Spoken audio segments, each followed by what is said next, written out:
Kaedah yang ke-62.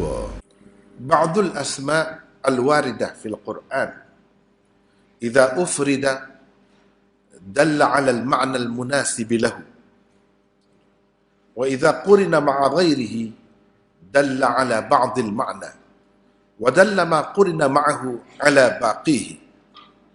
Sesetengah kata nama di dalam Al-Quran apabila disebut secara berasingan akan memberi arti yang sesuai dengannya.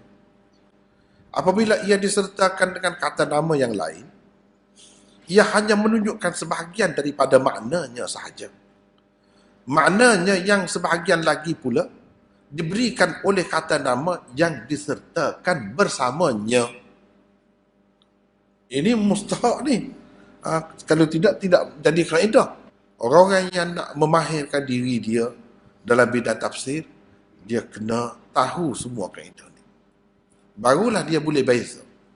Kalau tidak, apa beza? Kenapa gini? Muskil gitu. Berpanjanganlah kemuskilan. Baiklah, keterangan. Di dalam Al-Quran, ada perkataan-perkataan yang apabila digunakan secara berasingan, ia akan memberi maknanya yang umum dan luas. Dan apabila ia digunakan bersama perkataan-perkataan tertentu pula, ia akan menunjukkan sebahagian daripada maknanya sahaja. Sementara makna-maknanya yang lain akan diberikan oleh perkataan tertentu yang disebutkan bersamanya itu.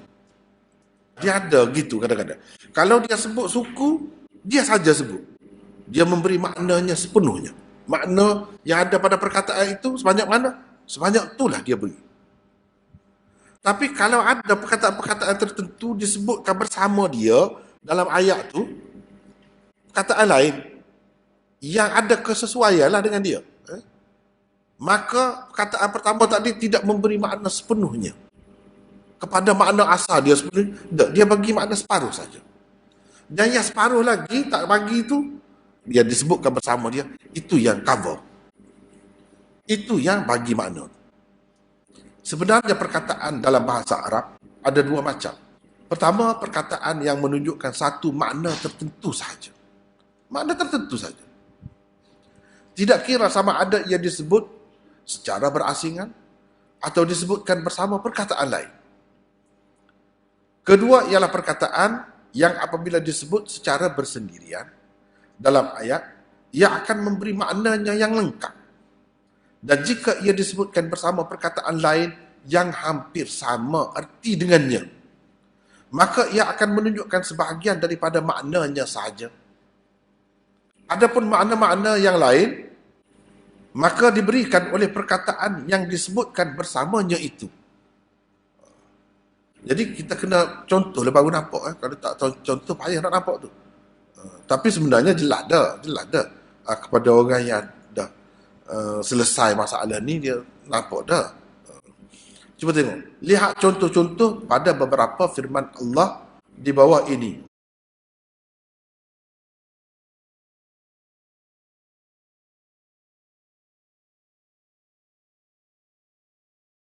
Yang bergaris ni, ini yang berkenaan. Lil fuqara'i alladhina uhsiru fi sabilillah la yastati'una darban fil ard. Yahsabuhumul jahilu aghniya min at-ta'affuf.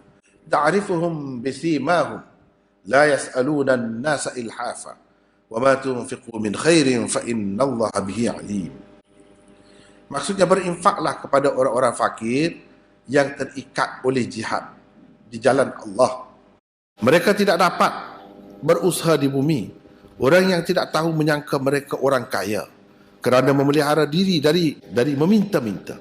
Kamu kenal mereka dengan melihat sifat-sifatnya. Mereka tidak meminta kepada orang secara mendesak. Dan apa saja harta yang baik yang kamu nafkahkan di jalan Allah, maka sesungguhnya Allah Maha mengetahui. Ini dalam surah Al-Baqarah. Ada satu, dia kena buat perbandingan di antara dua. Jadi tadi A, tadi bahagian A, ni B pula.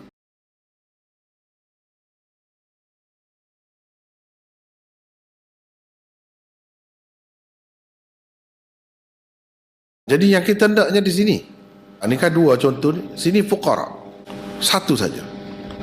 Fuqara disebut satu saja, tanpa ada masakin bersamanya. Cuba tengok sini, fuqara juga tapi ada masakin bersamanya, dia jadi lain. Itu benda je. Kalau yang satu tak ada, kita kata pasangan dia tu, regu dia tu tak ada, lain maknanya. Kalau yang begini, dia makna lain. Itu yang perlu tahu. Banyak yang macam ni dalam Quran. Maknanya kita kena mahirkan dari segini. Baik, kita tengok sini huraiannya. Di dalam contoh A, perkataan al-fuqara tersebut secara bersendirian dan berasingan.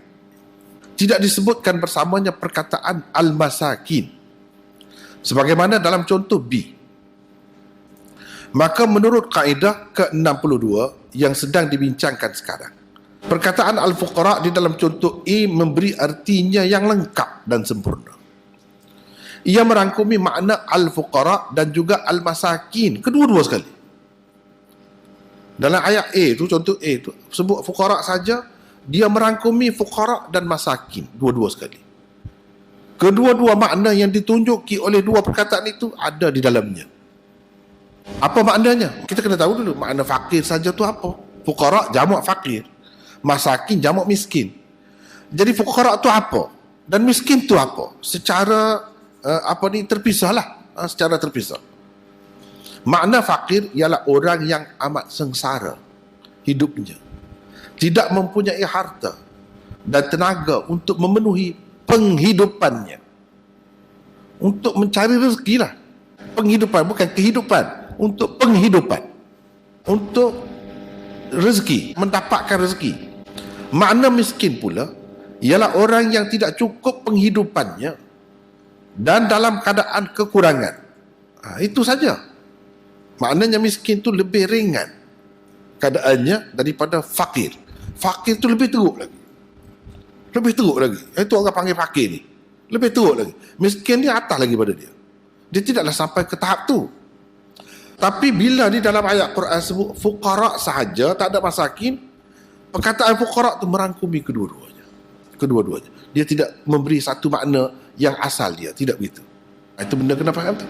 Di dalam contoh B pula, perkataan al-fuqara disebutkan bersamanya perkataan al-masakin.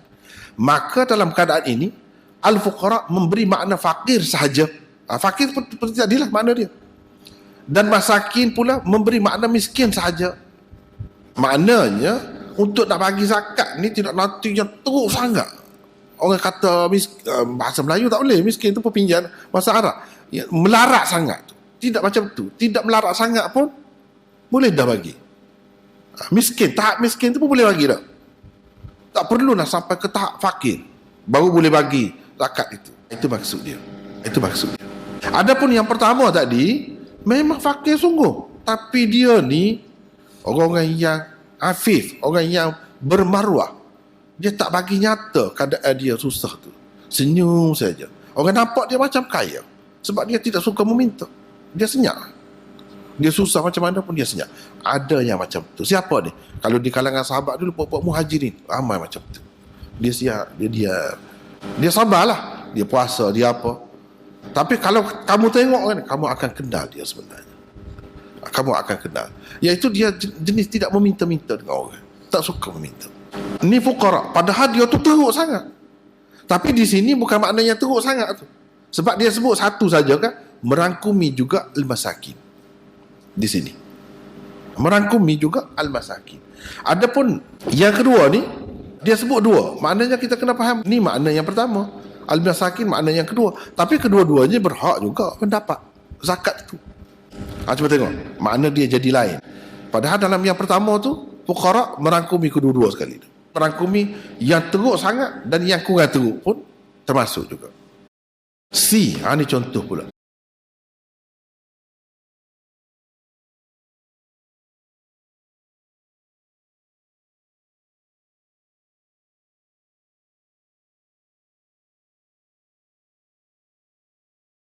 Kalau kita tengok dalam contoh ni, wa 'alallahi falyatawakkalul mu'minun, satu saja dia sebut. Dia tidak sebut wal muslimun. Dia tak kata begitu. Al mu'minun saja. Perkataan al mu'minun disebut secara bersendirian. Dan secara tunggal begitu, berasingan. Sedangkan di sini ada sebut tadi al-mu'minun, ni sebut al-muslimina wal muslimati wal mu'minina wal mu'minat. Mu'minina wal mu'minat disebut bersama-sama dengan al-muslimina wal muslimat. Di sini dah ada beza. Tadi bila sebut mukminin itu maksudnya orang muslim lah juga. Walaupun sebut mukmin, jadi mukmin yang tidak muslim lah juga. Tadi yang ni dia nak bagi secara terpisah, bagi nampak makna dia sebenarnya yang berbeza. Itu sebabnya. Lepas tu kalau kita sebut ni, semua ni sifat-sifat ni as-saimina was-saimat, orang Islam dah tu. Kalau nak kira orang Islam dah tu. Lepas tu dia bagi sedekah ni, orang Islam mukmin aja. Tapi kenapa disebut berasingan? Nak menyatakan secara terpisah kelebihan orang-orang yang mempunyai sifat-sifat yang berbeza-beza tu, mempunyai kelebihan tersendiri. Itu di satu pihak. Yang kita naknya di sini, yang ni saya garis ni, al-mu'minin beza dengan al-muslimin. Begitu juga al-mu'minat tu samalah dengan muslimat tu, dia beza di sini. Apabila guna bergandingan begini, maka dia memberi makna asal dia yang lain. Cuba kita tengok ni. Di dalam contoh C, perkataan al-mu'minun tersebut secara bersendirian dan berasingan. Tidak disebutkan bersamanya perkataan al-muslimin. Sebagaimana dalam contoh D. Maka menurut kaedah ke-62, perkataan al-mu'minun di dalam contoh C memberi artinya yang lengkap dan sempurna. Maknanya di situ termasuk juga muslim dah. Walaupun tak sebut muslim, tak payahlah. Sebab mukmin dengan muslim ni tak boleh pisah dah. Di situ masuk dah di situ. Ia merangkumi makna al-mu'minun dan juga makna al-muslimin. Kedua-dua sekali. Makna iman, apa makna? Beza tu apanya? Makna iman yang selengkapnya merangkumi tasdik. Maknanya membenarkan dengan hati. Inqiyad, yakni menurut perintah dengan melakukan apa yang diperintah. Dan iqrar, mengaku dengan lidah. Ini tiga perkara ni. Itu makna iman yang lengkap. Sementara Islam pula berarti melaksanakan segala amalan zahir yang dituntut agama. Itu Islam. Mana Islam lebih khusus lah. Lebih khusus. Oleh kerana perkataan al-mu'mini di dalam contoh disebut bersama al-muslimin, maka dalam keadaan itu masing-masing daripada dua perkataan itu memberi arti yang khusus dengannya sahaja. Makna yang khusus dengan iman ialah tasdik. Ini asas yang paling utamanya. Tasdik, yang ini membenarkan dengan hati saja. Itu saja. Rukun ini saja ada pada dia. Itu makna dia. Tasdik dengan hati saja.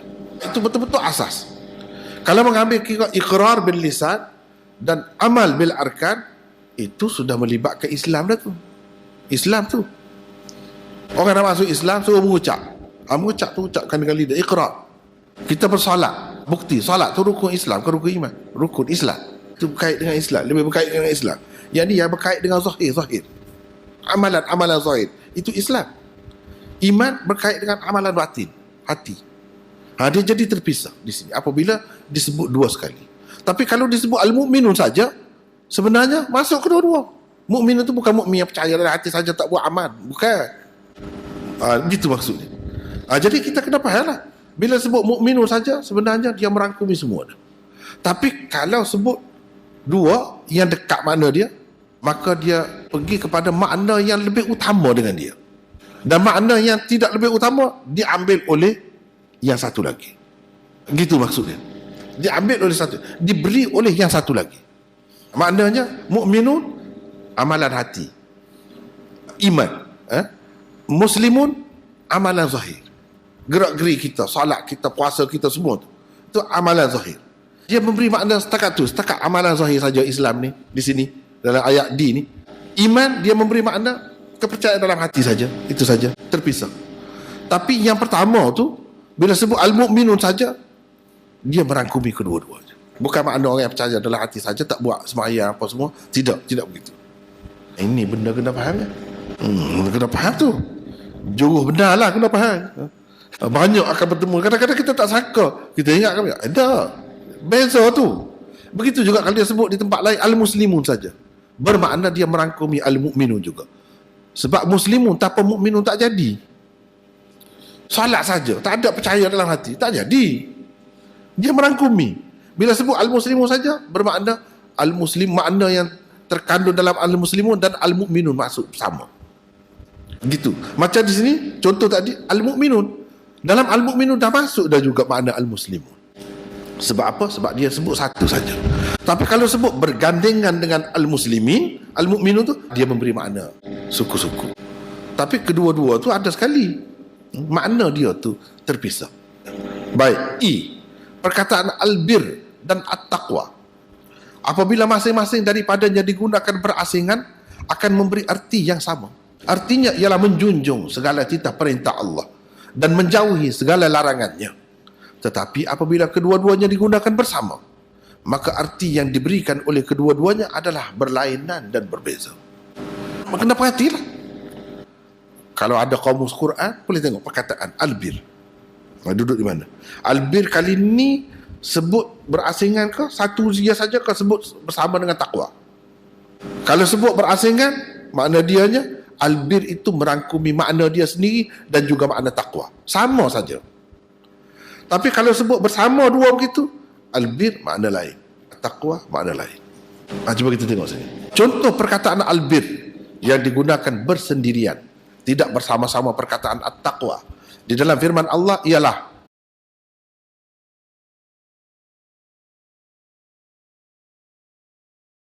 ini yang kita tengok sini, albir.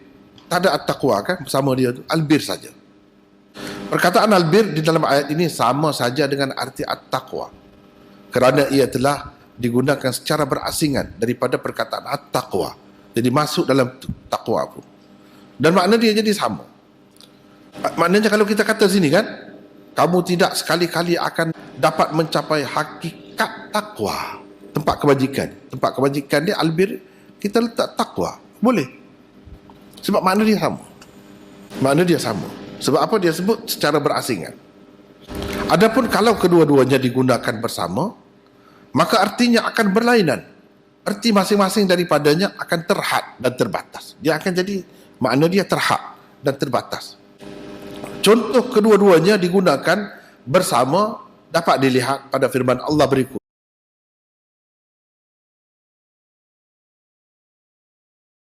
Cuba kita tengok sini. Dalam ayat ini perkataan albir dan at-taqwa telah digunakan bersama. Arti kedua-duanya jadi lebih sempit daripada artinya ketika digunakan secara berasingan. Kalau digunakan at-taqwa secara berasingan, ia memberi makna bir, sama. Kalau albir digunakan secara berasingan, ia memberi makna takwa, sama saja. Tapi bila ada kedua bersama, dia jadi sempit. Tidak seluas kalau ia digunakan secara berasingan. Dia jadi sempit. Cumanya ia saling melengkapkan, dia jadi lengkap juga. Sebab yang ni, yang tidak dicakupi oleh satu ni, dicakupi oleh satu lagi. Begitu jadinya. Jadi ada keduanya jugalah, lengkap jugalah.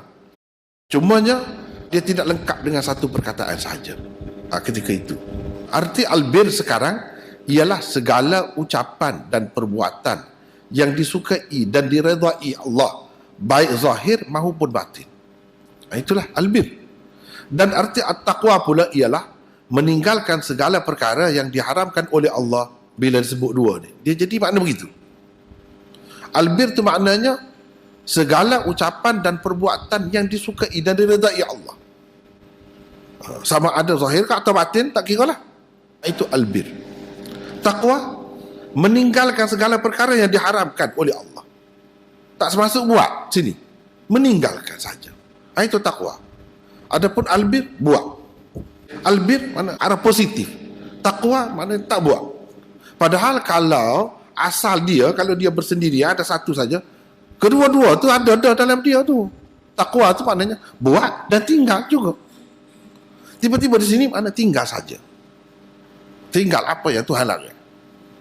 Bukan buat apa yang Tuhan suruh. Tinggal. Buat apa yang Tuhan suruh sudah ada dalam albir. Itu maksud dia. Sudah ada dalam albir. Jadi kedua-duanya ada juga. Bukan kurang. Kedua-duanya ada juga. Cuma yang ni khusus dengan makna. Dia jadi makna dia jadi lebih sempit. Sebab makna yang luas, apa itu takwa? Melaksanakan apa, buat apa yang Tuhan suruh, tinggalkan apa yang Tuhan tegak. Dua-dua. Lepas tu buat apa yang Tuhan suruh, albir. Albir itu pun kalau dia satu saja, dia memberi makna kedua-duanya. Itu baru albir. Mana buat apa yang Tuhan suka, tak buat apa yang Tuhan tak suka. Tapi bila dia duduk sekali, tidak begitu. Dia ambil sebahagian saja. Ini kaedahnya. Ini kaedahnya. Demikian juga dengan perkataan al-ithm wal-udwan. Oleh kerana ada dalam ayat ni, ada juga di sini juga, duduk di sini juga. Al-ithm, al-udwan. Ni pun ada ketikanya satu berasingan. Ada ketikanya bersama. Bila dia berasingan, makna dia lebih luas. Bila dia ada dua, makna dia lebih sempit. Tapi masing-masing daripada dua tu melengkapkan satu sama lain. Itu maksudnya. Demikian juga dengan perkataan al-ithm dan al-udwan yang terdapat di dalam ayat 2 surah Al-Ma'idah yang dikemukakan di atas. Dalam keadaan kedua-duanya digunakan secara berasingan, artinya sama sahaja. Arti al-ithm dan al-udwan apabila digunakan secara berasingan merangkumi segala maksiat yang menyebabkan pelakunya berdosa. Tidak kira sama ada dosa yang dilakukannya hanya berkaitan dengan Allah sahaja atau ia juga melibatkan manusia lain. Tetapi dalam keadaan kedua-duanya digunakan bersama pula, arti kedua-duanya jadi terhad dan terbatas. Adapun apabila kedua-duanya digunakan bersama seperti di dalam ayat di atas, maka arti al-ithm hanyalah dosa hamba kepada Allah sahaja. Dan al-adwan pula hanyalah dosa kerana menceroboh hak-hak orang lain. Dosa manusia dengan manusia.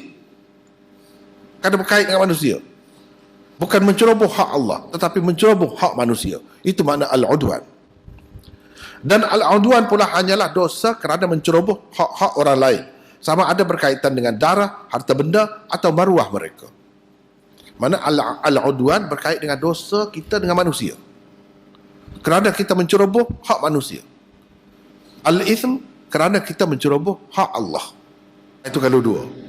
Kalau tidak, kalau dia berasingan suku, memang dia merangkumi kedua-dua. Al-ithm itu makna kedua-dua. Dosa yang berkait dengan Allah ke dosa yang berkait dengan manusia, merangkumi kedua. Al-udwan pun begitu juga. Al-udwan makna kalau satu saja sebut al-udwan, dia memberi makna dosa dengan Allah dan dosa dengan manusia ni. Oleh kerana dia sebut sekali dua tu, dia makna dia jadi sempit. Tetapi kedua-duanya saling menyempurnakan. Dengan ada kedua tu, jadi lengkaplah juga.